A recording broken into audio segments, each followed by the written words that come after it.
నమస్తే BCN news కి స్వాగతం. నా పేరు నీలిమ. ముందుగా ముఖ్యాంశాలు. పశ్చిమ గోదావరి జిల్లా సిద్ధాంతంలో రైతులతో చంద్రబాబు ముఖాముఖి.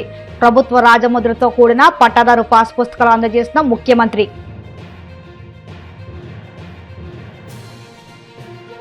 విశాఖ స్టీల్ ప్లాంట్ ప్రమాద స్థలాన్ని సందర్శించిన హోంమంత్రి అనిత. క్షతగాత్రులకు మెరుగైన వైద్యం అందించాలని అధికారులకు ఆదేశం.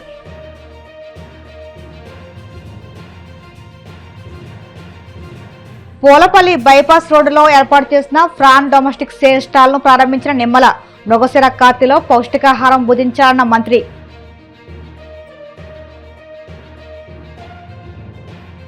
పోలీసుల సంక్షేమాన్ని ప్రభుత్వం గాలి కొదిలేస్తుందన్న పేర్నాని. బందరు పోర్టును తెలంగాణకు అప్పగించడానికి చీకటి ఒప్పందాలు చేసుకుంటుందని ధ్వజం. రాష్ట్రంలో 2029లో మళ్లీ కూటమి గెలిపే లక్ష్యంగా ప్రతి కార్యకర్త పనిచేయాలని టీడీపీ శ్రేణులను సీఎం చంద్రబాబు కోరారు. పశ్చిమ గోదావరి జిల్లా పెనుగొండ మండలం సిద్ధాంతం పర్యటనలో భాగంగా ఆచంట నియోజకవర్గ శ్రేణులతో సీఎం సమావేశమయ్యారు. కార్యకర్తలను తాను జాగ్రత్తగా చూసుకుంటానని, వారంతా ప్రజల్లోనే ఉండాలని కర్తవ్య బోధ చేశారు. తెలుగుదేశం, జనసేన, బీజేపీ కార్యకర్తలు, నాయకులు కలిసిమెలిసి ఉండాలని దిశానిర్దేశం చేశారు. సిద్ధాంతంలో రైతులతో ముఖాముఖి అనంతరం సీఎం చంద్రబాబు వారికి పట్టదారు పాస్ పుస్తకాలు అందజేశారు.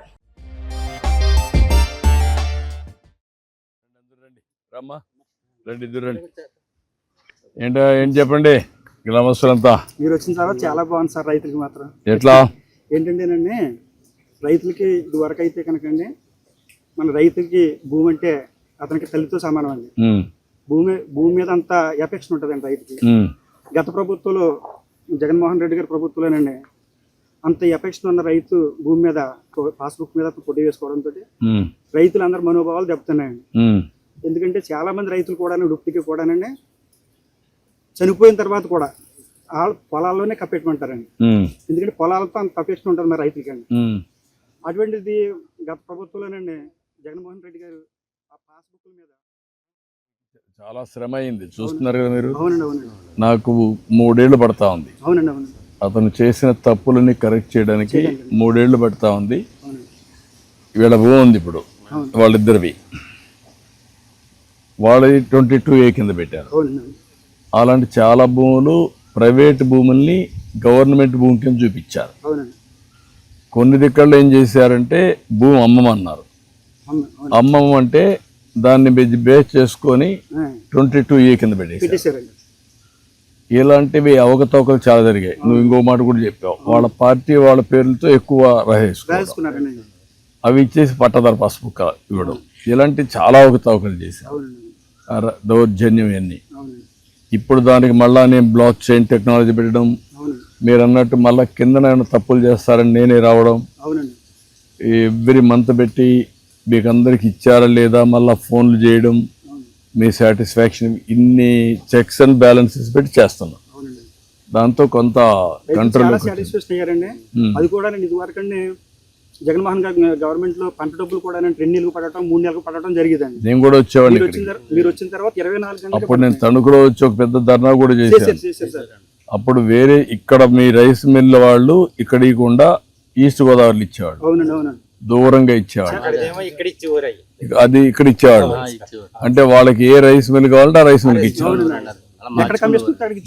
ఎక్కడంటే అక్కడ చేశారు. అది కూడా దాన్ని 75 బస్తాలు 75 కేజీలు అయితేనండి 80 కేజీలు చూసుకునేవారండి. అవును, అది కూడా చేశారు. అది కూడా చేసి వాళ్ళ కమిషన్ కింద నష్టం వచ్చిందని ఒక 5 కేజీలు లాగేసారు.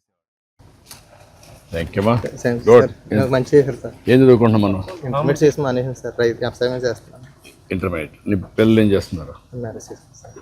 మ్యారేజ్ చేసుకోవాలి. నువ్వు చేసుకోలేదు? రామా రా. థ్యాంక్ యూ అమ్మా. శ్రీనివాస్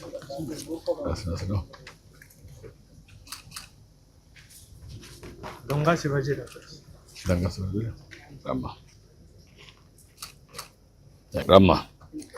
మీ చేతులకు తీసుకోవడం నాకు చాలా సంతోషంగా ఉంది సార్. Thank you. రమ్మా చూడమ్మా. ఆల్ ది బెస్ట్ అమ్మా. సంతోషమ్మా. రండి. Thank you. బొక్క నాగలక్ష్మి గారు అమ్మ. విశాఖపట్నం స్టీల్ ప్లాంట్లో సోమవారం సాయంత్రం జరిగిన ఘోర ప్రమాదంలో మృతుల సంఖ్య 9కి పెరిగింది. హోంమంత్రి వంగలపూడి అనిత, విశాఖ ఎంపీ శ్రీభర్త్ ప్రమాద స్థలాన్ని సందర్శించారు. ఈ దుర్ఘటన జరిగిన తీరును వారు పరిశీలించారు. ప్లాంట్లోని SMS2, STC3లో విభాగాల్లో వేడి లోహ ద్రవం లీక్ అయిన ప్రదేశాన్ని వారు క్షుణ్ణంగా పరిశీలించారు.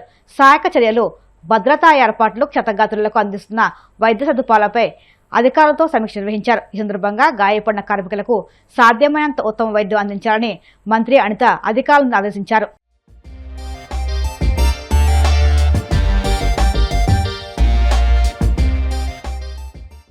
సంప్రదాయం ప్రకారం మృగశిర కార్తెలో ప్రతి ఒక్కరూ రొయ్యలు, చేపలు పౌష్టికాహారంగా భుజించాలని మంత్రి నిమ్మ రామనాయుడు అన్నారు. పశ్చిమ గోదావరి జిల్లా పాలకొల్లు మండలం పూలపల్లి బైపాస్ రోడ్డులో జై భారత్ శ్రీరామ ఆక్వా సంఘం ఆధ్వర్యంలో ఏర్పాటు చేసిన ఫ్రాన్ డొమెస్టిక్ సేల్ స్టాల్ను ఆయన ప్రారంభించారు. ఈ కార్యక్రమంలో మాజీ ఎమ్మెల్సీ అంగా రామ్మోహన్, జై భారత్ శ్రీరామ ఆక్వా రైతు సంఘం చైర్మన్, రాష్ట్ర ఆక్వా సంఘం చైర్మన్ గొట్టుముక్కల గాంధీ భగవాన్ రాజు సంఘ సభ్యులు పాల్గొన్నారు. మృగశిర కార్తె అంటే మన తెలుగు రాష్ట్రాలలో అత్యంత ఆరోగ్యవంతమైనటువంటి రోజుగా మనందరం కూడా భావిస్తూ ఉంటాం.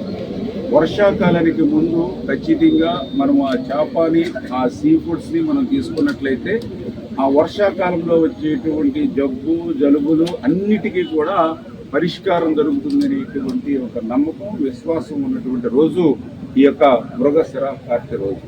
ఇటువంటి మృగశిర కార్తె రోజున మన ఆంధ్రప్రదేశ్ రాష్ట్రంలో ఉన్నటువంటి రొయ్యల రైతుల తరఫున ఈరోజు ఉచితంగా అనేకమైనటువంటి సెంటర్లో చేపలు, రొయ్యలతోటి భోజనాలు ఏర్పాటు చేయడం. అంటే దీని యొక్క ప్రధానమైనటువంటి ఉద్దేశం మన భారతదేశంలో, అందులో కూడా అత్యంత ప్రత్యేకంగా ఈవేళ ఈ దేశంలో జరిగేటువంటి ఆక్వా ఎగుమతుల్లో నెంబర్ 1 మన ఆంధ్రప్రదేశ్ రాష్ట్రం. అటువంటి ఆంధ్రప్రదేశ్ రాష్ట్రంలో ఇంత పెద్ద ఎత్తున సాగు చేస్తున్నటువంటి రైతులు అనేకమైనటువంటి ఇబ్బందులు ఎదుర్కొంటూ ఉన్నారు. అనేకటువంటి కష్టాలని ఫేస్ చేస్తున్నటువంటి పరిస్థితి ఉంది. దీనికి కారణం అంతా కూడా మనం ఉత్పత్తి చేసేటువంటి రొయ్యలు కానీ, చేపలు కానీ ఇవన్నీ కూడా ఎక్కువ ఎక్స్పోర్ట్, అంటే ఇతర దేశాలకు ఎక్స్పోర్ట్ చేయడం, ఆ ఇతర దేశాల్లో ఉన్నటువంటి పరిస్థితులను బట్టి అవి మన మార్కెట్ మీద మన ప్రభావం చూపడం, ఇటువంటివన్నీ కూడా ప్రతికూల పరిస్థితులు ఈవేళ రొయ్యలు, అదేవిధంగా ఆక్వా చేపల రైతులు ఎదుర్కొంటున్నటువంటి పరిస్థితి. అదేవిధంగా కొన్ని అపోహలు కూడా ఈ యొక్క రొయ్యల మీద, చేపల మీద కూడా మరి ప్రజల్లో ఉన్నటువంటి పరిస్థితి. వాస్తవంగా చూస్తే ఈవేళ సైంటిఫిక్గా చూస్తే ఈవేళ చాలా క్లియర్గా ఎన్వి అంటే నాన్ వెజ్లో కనుక చూస్తే అత్యంత ఆరోగ్యవంతమైనటువంటి ఫుడ్ ఏదైనా ఉంది అని అంటే అది చేపలు, రొయ్యలు మాత్రమే. ఎందుకు ఈ మాట చెప్తున్నామనంటే ఈవేళ మీరు చేపలను కానీ, రొయ్యలు కానీ తీసుకుంటే అందులో పర్టికులర్ రొయ్యల్లో కూడా మరి అతి ఎక్కువగా ఉండేటువంటి ప్రోటీన్ ఈవేళ రొయ్యల్లో ఉంటూ, ఆ ప్రోటీన్ ఎక్కువగా ఉండడమే కాదు, తక్కువ క్యాలరీలతో ఉండేటువంటి హై ప్రోటీను ఈరోజు ఆ యొక్క ప్రాన్లో కానీ, ఫిష్లో కానీ. అదేవిధంగా మన గుండె కండరాల్ని బలోపేతం చేసేటువంటి ఒమేగా-3 ఫ్యాటీ యాసిడ్ ఎందులో ఉంది అంటే అది చేపల్లోనూ, రొయ్యల్లోనూ ఉన్నటువంటి పరిస్థితి. అదేవిధంగా మనకి అత్యంత అవసరమైనటువంటి సెలీనియం, అయోడిన్ వంటి పోషకాలు సైతం ఈవేళ రొయ్యల్లో ఉన్నటువంటి పరిస్థితి, ఈవేళ చేపల్లో ఉన్నటువంటి పరిస్థితి. ఈవేళ రక్తపోటును తగ్గించేటువంటి విధంగా ఈ ఒమేగా-3 ఫ్యాటీ యాసిడ్ ఎంతో ఉపయోగపడుతుంది. మరి అదేవిధంగా ఈరోజు యాంటీ ఆక్సిడెంట్స్ ఇవాళ పుష్కలంగా ఉన్న యాంటీ ఆక్సిడెంట్స్ ఇవాళ రొయ్యల్లో కానీ, చేపల్లో కానీ. మన చర్మ సౌందర్యం కలకల్లాడుతూ ఉండాలంటే, ముడతలు లేకుండా ఆరోగ్యంగా ఎదుటి వ్యక్తి కనపడాలి అని అంటే మీరు చేపలు, రొయ్యలు పుష్కలంగా తినండి. ఆ యాంటీ ఆక్సిడెంట్ తోటి మీ చర్మ సౌందర్యం కూడా బాగుపడేటువంటి పరిస్థితి. వీటన్నిటికీ మించి దేనిలోని లేనిటువంటి ఫాస్ఫరస్ కానీ, కాల్షియం కానీ, మెగ్నీషియం కానీ ఇవన్నీ దేనిలో ఉన్నాయనంటే మన రొయ్యల్లో ఉన్నాయి, చేపల్లో ఉన్నటువంటి పరిస్థితి. ఇవన్నీ కాదు, B12 ఉంది, జింక్ ఉంది, ఐరన్ ఉంది. మరి ఇన్ని రకాలైనటువంటి పోషకాలు ఉన్నటువంటి రొయ్యల్ని, చేపల్ని మన దేశంలో మనం నిర్లక్ష్యం చేయడం వల్లే మన ఆరోగ్యం వాడే వేళ హాస్పిటల్ పాలవుతూ ఉన్నారు. ఏపీలో రైతులు, మహిళలు, నిరుద్యోగులను మోసం చేసినట్లుగానే రాత్రి పగలు కష్టపడే పోలీస్ కానిస్టేబుల్ను కూడా కూటమి ప్రభుత్వం ఘోరంగా వంచిందని వైసీపీ కృష్ణా జిల్లా అధ్యక్షుడు, మాజీ మంత్రి పేర్ని నాని మండిపడ్డారు. కానిస్టేబుళ్లకు ఇవ్వాల్సిన 6 సరెండర్ లీవులు, ₹1,000 టీఏ బకాయిలను వెంటనే చెల్లించాలని ఆయన డిమాండ్ చేశారు. పోలీసుల సంక్షేమాన్ని గాలికి వదిలేసిన చంద్రబాబు ప్రభుత్వం మరోవైపు ఆంధ్రుల ఆస్తి అయిన బందరు పోర్టును తెలంగాణకు అప్పగించడానికి చీకటి ఒప్పందాలు చేసుకుంటుందని ధ్వజమెత్తారు. అలాంటి ఆలోచన చేస్తే తీవ్ర ప్రతిఘటన తప్పదని పేర్ని నాని హెచ్చరించారు. కానిస్టేబుల్స్ లేదే, పోలీస్ కానిస్టేబుల్స్ లేదే లా అండ్ ఆర్డర్ నడవదు. లేదా రాష్ట్రంలో ఉన్నటువంటి అల్లర్లు ఆట కట్టించాలన్నా, అల్లర్లని దాష్టికాలని కట్టడి చేయాలన్నా, లేదా ముఖ్యమంత్రులు, ఉప ముఖ్యమంత్రులు, రాష్ట్రపతులు, ప్రధానమంత్రులు, గవర్నర్లు వీళ్ళందరి పర్యటనలో సాఫీగా సజావుగా సాగాలన్నా, లేదా ఎక్కడన్నా ఒక చిన్న సంఘటన జరిగింది అంటే అది దొంగతనమా, లేదా అఘాయిత్యమా, లేదా దొమ్మినా, లేదా కొట్లాట, ఏది జరిగినా అక్కడ ముందు పరిగెత్తేది పోలీస్ కానిస్టేబుల్. అటువంటి పోలీస్ కానిస్టేబుల్స్ని వాడుకోవటం తప్పితే ఈ ప్రభుత్వం అడ్డగోలుగా చాకిరీ చేయించుకోవటం తప్పితే వారి వంక కన్నెత్తి చూసేటువంటి పరిస్థితి లేకపోవటం, ఈ రాష్ట్రంలోని రైతాంగాన్ని, ఈ రాష్ట్రంలో ఉన్నటువంటి చదువుకునే విద్యార్థుల్ని, ఈ రాష్ట్రంలో ఉన్నటువంటి ఆడవారి అందరినీ, ఈ రాష్ట్రంలో ఉన్నటువంటి నిరుద్యోగుల్ని, వారు వీరని లేకుండా ఈ రాష్ట్రంలో ఉన్నటువంటి ప్రభుత్వ ఉద్యోగుల్ని వీళ్ళందరినీ మోసం చేసినట్టుగానే ఆఖరికి పోలీస్ కానిస్టేబుల్స్ను కూడా వదలకుండా నారా చంద్రబాబు నాయుడు గారి ప్రభుత్వం మోసం చేస్తూ వస్తుంది, దగా చేస్తూ వస్తుంది. ఇవాళ ఆంధ్రప్రదేశ్ రాష్ట్రంలో ఉన్నటువంటి పోలీస్ కానిస్టేబుల్స్ అందరికీ కూడా ఈ జూన్ మొదటి వారానికి, అంటే ఇవాళ 8వ తారీఖులో ఉన్నామా, జూన్ 8, అంటే ఈ రోజుకి 6 సరెండర్ లీవులు పెండింగ్ ఉన్నాయి. 6 సరెండర్ లీవులు పెండింగ్ ఉన్నాయి.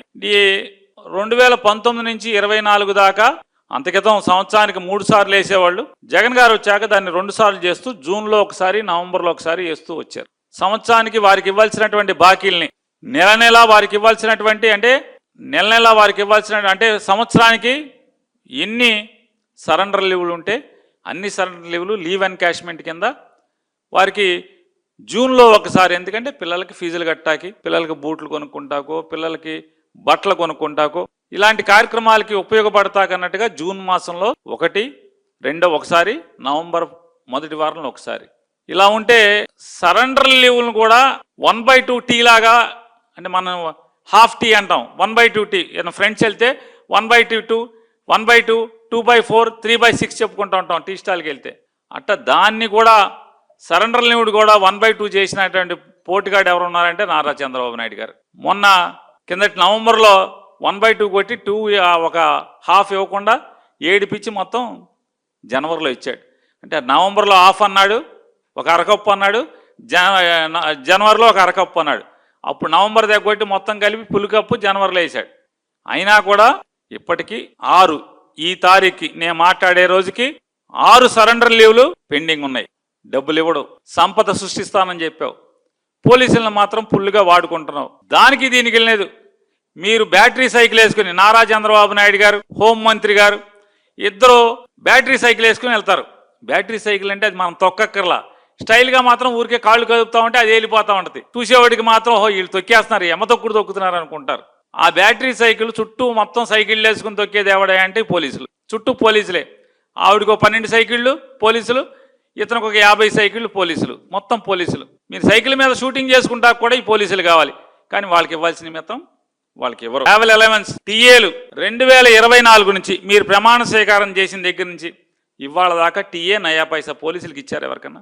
ఏ పోలీస్ కానిస్టేబుల్స్కైనా టీఏ మీరు ఇచ్చారా ఇంతవరకు? లా అండ్ ఆర్డర్లో పనిచేస్తే నెలకు 1,500 రూపాయలు, దాదాపుగా 36,000 సంవత్సరానికి, 2 ఏళ్లకి 72,000. లా అండ్ ఆర్డర్లో పనిచేసేటువంటి పోలీసులకి టీఏ కింద, ట్రావెల్ అలవెన్స్ కింద 72,000 ఇవ్వాలి. మీరు బాకీ పడ్డారు చంద్రబాబు నాయుడు గారు. నిరుద్యోగం, చదువుకుని ఉద్యోగం ఇప్పించలేని పిల్లలు. ఇప్పుడు కాసేపు ప్రకటనలు.